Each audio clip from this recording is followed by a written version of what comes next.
Halo pemirsa, senang sekali saya Putri Najwa dapat kembali menyapa Anda dalam Unas Daily. Dalam beberapa menit ke depan kami akan menyajikan berita-berita terpercaya hanya untuk Anda. Pemirsa, ratusan peserta digital bootcamp Telkomsel Unhas TV memadati studio utama Unhas TV di gedung STP lantai 2. Mereka antusias menyimak tips and trick untuk menjadi seorang content creator. Telkomsel bekerja sama dengan Unhas TV menyelenggarakan kegiatan Digital Bootcamp yang diikuti oleh ratusan peserta. Kegiatan ini mengangkat tema How to be a good content creator. Digital Bootcamp ini menghadirkan seorang content creator yang juga CEO dari Skena Kreatif Digital Agency, Iksan Bangsawan, serta penulis sekaligus Direktur Utama Unhas TV, Yusran Darmawan. Di depan pelajar, mahasiswa, dan pelaku UMKM ini, keduanya membagikan tips dan trik menjadi seorang konten kreator. Menurut Iksan Bangsawan, 3 kunci utama untuk menjadi seorang konten kreator ialah menentukan tujuan membuat konten, memilih format konten yang akan digunakan, serta mulai dan konsistensi. Lulusan Teknik Sipil Unhas yang telah terjun industri kreatif sejak 2014 ini menegaskan dirinya berani memulai dan konsisten dalam membuat konten menjadi hal yang paling penting. Ia menambahkan jika telah memulai dan konsisten, maka tidak bisa berhenti ketika kita telah berhasil mencapai satu tujuan. Harus ada tujuan baru yang akan dikejar.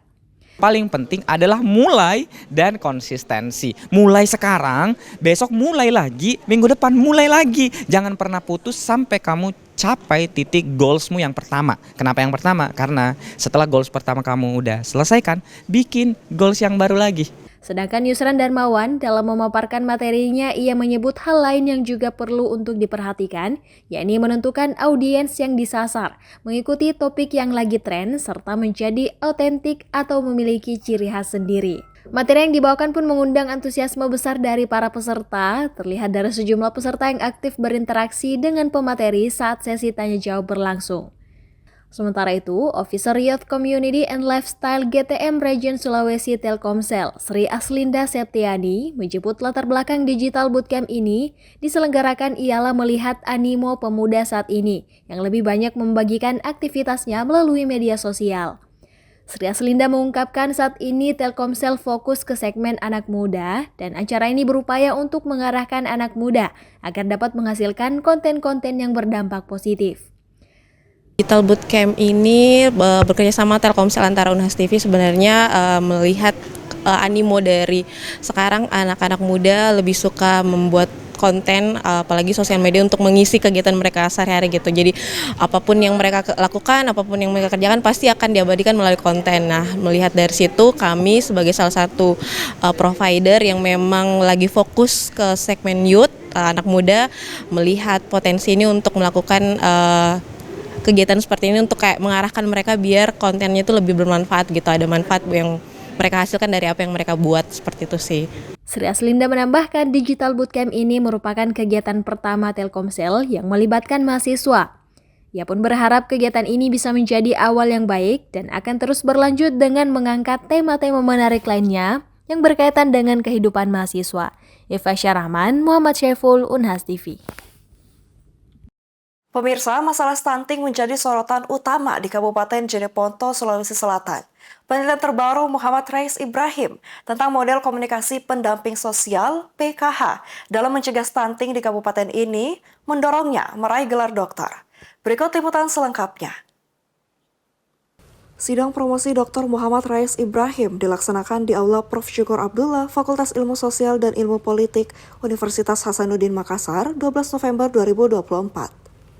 Penelitian ini mengangkat isu strategis penanganan stunting di Kabupaten Jeneponto, Sulawesi Selatan yang mencatat angka stunting tertinggi di Provinsi Sulsel, yaitu 39,8%. Rais yang juga merupakan dosen ilmu komunikasi Universitas Muslim Indonesia memilih fokus pada Kabupaten Jeneponto karena menyadari pentingnya mengatasi masalah stunting di tengah bonus demografi Indonesia yang diprediksikan akan mencapai puncak pada tahun 2030 dan betapa pentingnya pengembangan SDM sehat di masa depan.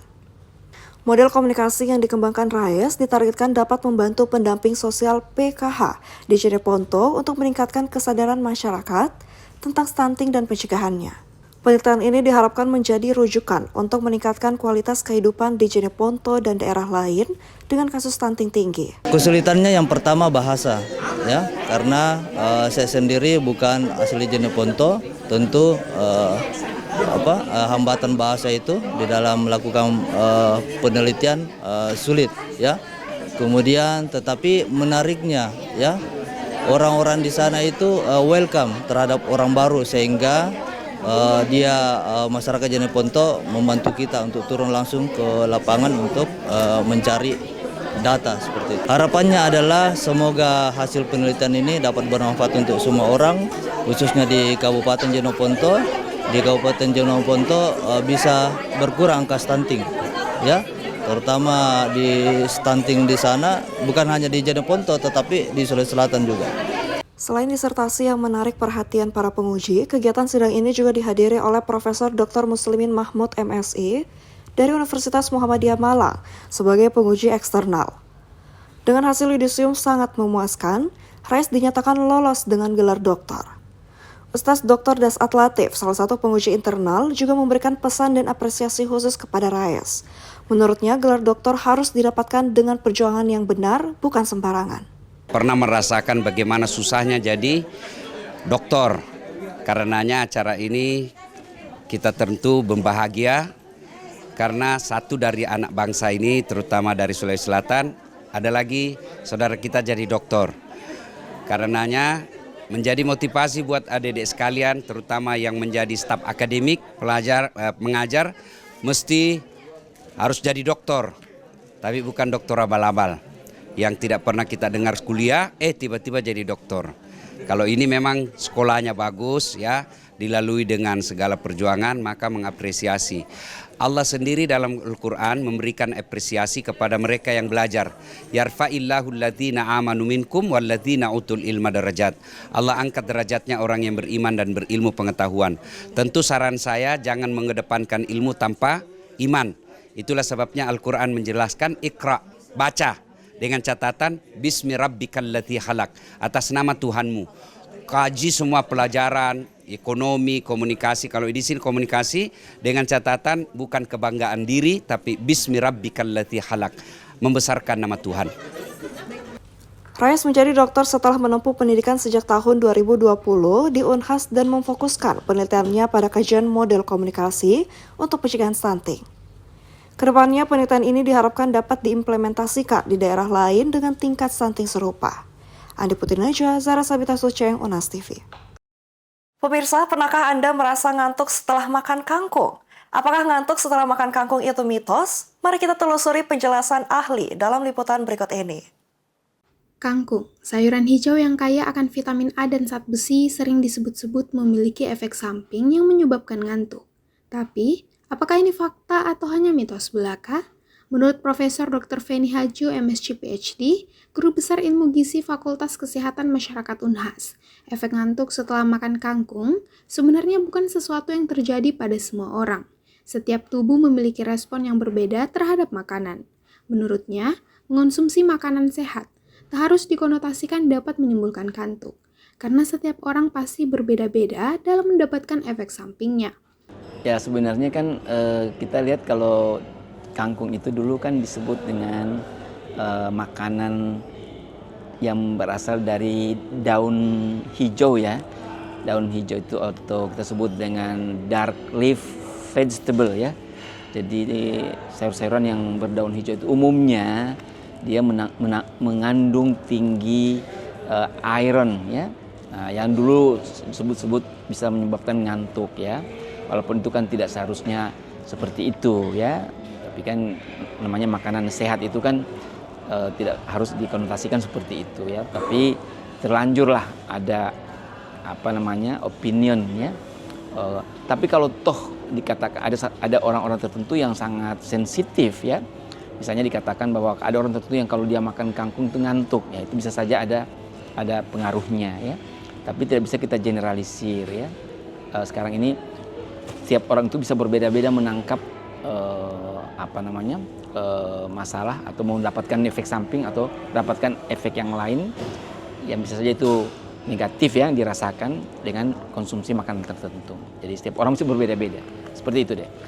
Prof. Feni menambahkan, secara ilmiah, kangkung tidak memiliki kandungan yang khusus menyebabkan ngantuk. Namun, ada orang-orang tertentu yang mungkin lebih sensitif terhadap zat besi atau nutrisi lainnya yang ada di dalam kangkung, sehingga memicu perasaan ngantuk. Selain itu, proses pencernaan makanan yang kaya nutrisi seperti kangkung mungkin membuat tubuh mengalami rasa relaksasi yang pada sebagian orang bisa terasa seperti ngantuk, sehingga memakan kangkung tidak berbahaya dan tidak selalu menyebabkan ngantuk. Jika Anda merasa ngantuk, bisa jadi itu respon khusus dari tubuh Anda. Jadi, tidak ada alasan untuk menghindari memakan kangkung, yang sebenarnya kaya akan nutrisi dan bermanfaat bagi kesehatan tubuh. Feni Septiani Samuel, Unhas TV. Universitas Semarang terus menunjukkan perannya dalam mendukung riset dan inovasi dengan menjadi tuan rumah Simposium Nasional Forum Studi Transportasi Antar Perguruan Tinggi ke-27 dan diikuti 153 perguruan tinggi baik negeri maupun swasta. Simposium Nasional Forum Studi Transportasi Antar Perguruan Tinggi turut diwarnai sejumlah agenda, diantaranya FSTPT Award. Mengusung tema Transportation Resilience for Indonesian Future, FSTPT Award turut diikuti 153 perguruan tinggi, baik negeri dan swasta dengan 256 makalah yang terdaftar. Total sebanyak 156 makalah dipresentasikan dalam sesi paralelnya. Ketua Simnas FSTPT 27 yang juga menjabat Ketua LPPM USM, Profesor Dr. Insinyur Mujiastuti Hanjani MT, menyatakan kegiatan FSTPT Award ini menegaskan peran USM dalam mendukung riset dan inovasi di bidang transportasi demi tercapainya sistem transportasi yang berkelanjutan dan inklusif bagi masa depan Indonesia. Expose paper, di mana paper yang masuk untuk FSTPT ini 256, accepted 140 paper.